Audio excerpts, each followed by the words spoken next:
Hello everyone, this is DZ Taro, and this will be my first video covering Sword of Convallaria. Now, I'm here today because I really want to showcase Suppression and just how much of a godly tank he is, and how great of an opponent he works against these weapon trial bosses. So this is one of my clips showing my fight against the weapon trial boss 3, and I want to showcase just how well he works here. So before we do that, I want to showcase his skills, and then we'll go over the little details of the battle. So Suppression is an insane tank. The first skill that makes him so good is the Devout Guard. Now this skill is so overpowered, there's so much going on in this skill description, and I cannot believe he has this as a epic character.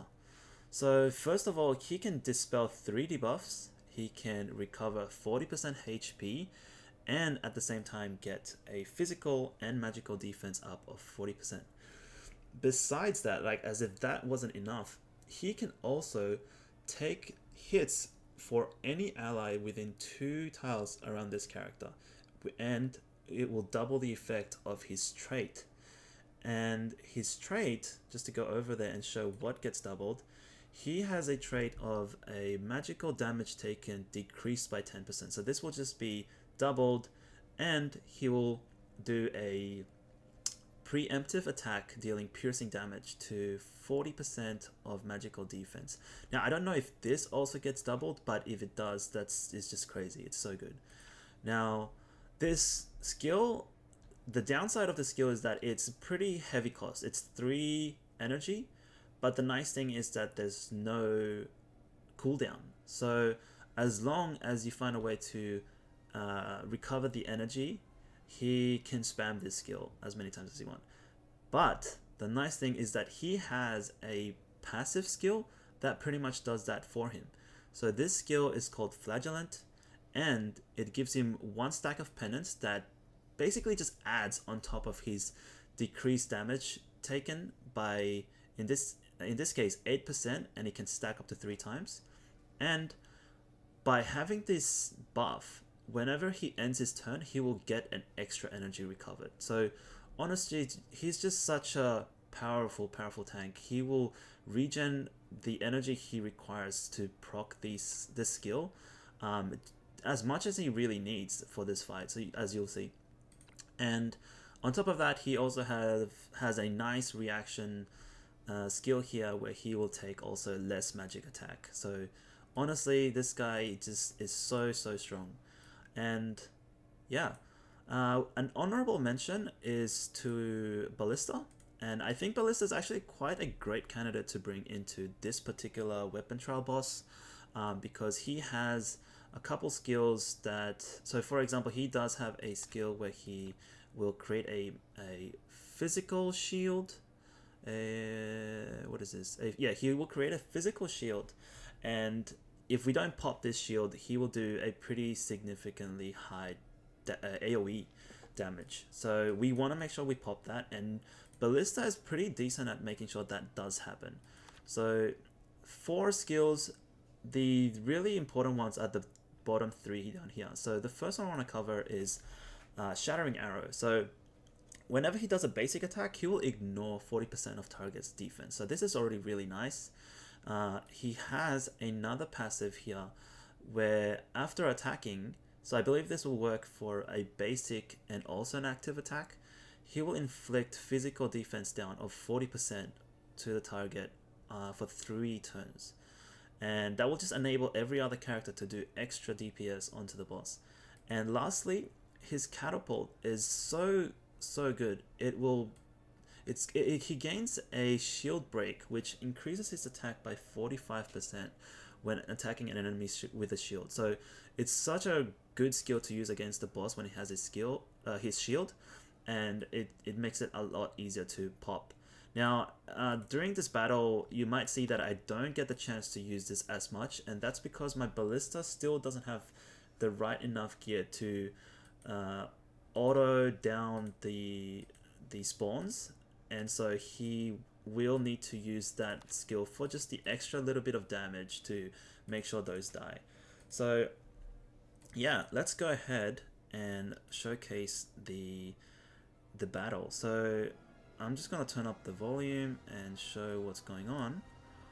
Now, first of all, I need to make sure that I use the march command so that I can put these guys in the right position so that Suppression can take the first single hit attack from the boss. So as you'll see, I go ahead and use march command, and then I place him right here where he will cover these 3 characters so far. So he just triggered that Devout Guard skill.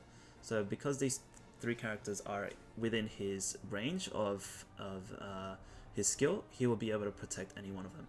And I'll go ahead and move my Gloria right in front of the spawn, make sure I kill it, and she will also be protected.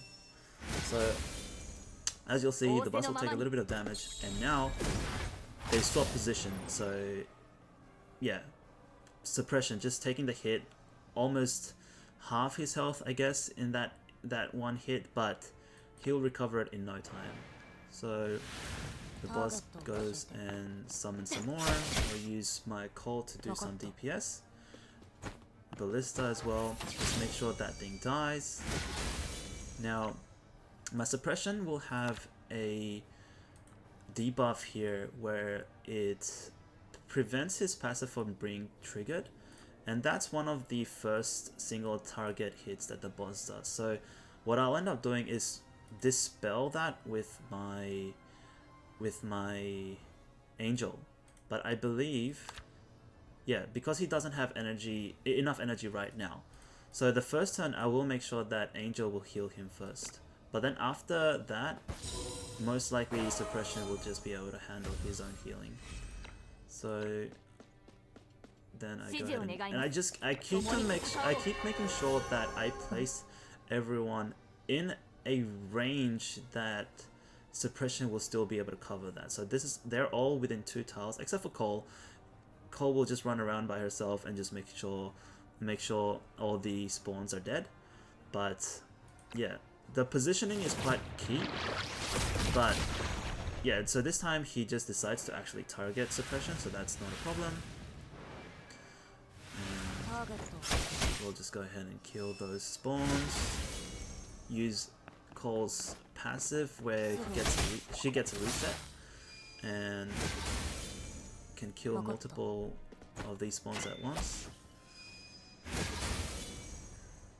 And again, just debuffing the boss and making sure again to position him right in the spot where he can take the position of any one of his allies and take the single target hit. So I'll show this a couple times and then I'll double the speed because it's pretty much a rinse and repeat. But at this point, the boss will put up his shield, and so here I will just prioritize taking down the shield. So here I'm just moving Angel a little bit because I know there will be a spawn that will get spawned in this area. I want to make sure I will be able to reach it. So yeah, after popping the shield, he does a lot less damage, and all my guys are pretty healthy. We'll go ahead and self heal with Cole, and yeah, make sure these die. And that is pretty much it. So I go ahead and heal everyone, and I think, yeah, I don't bother moving Suppression this time into a spot where he can protect them because the boss was gonna do that. He's gonna pick a random target and then hit them in an AoE. So my Suppression wouldn't have been able to swap and take that hit for anybody. So it was more so about making sure all these spawns were dead, so that AoE does a lot less.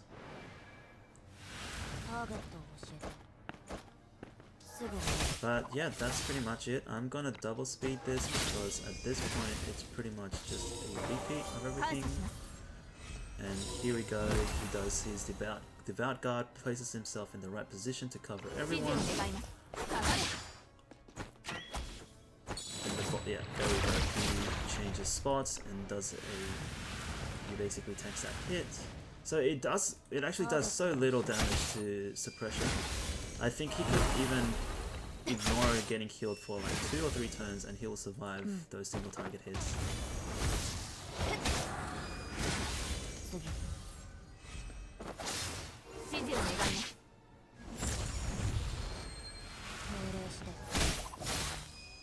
Yeah, I hope you guys enjoyed the video.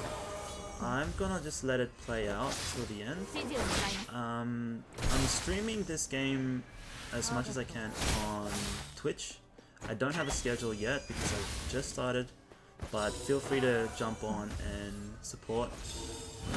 That would go a long way in helping me put out more content like this, which I intend to.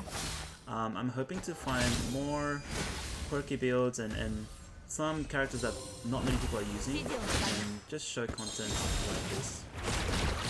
Well, there we go, he just keeps on tanking those hits. Please drop a like, and yeah, that will definitely help me out and support me in making more of these videos.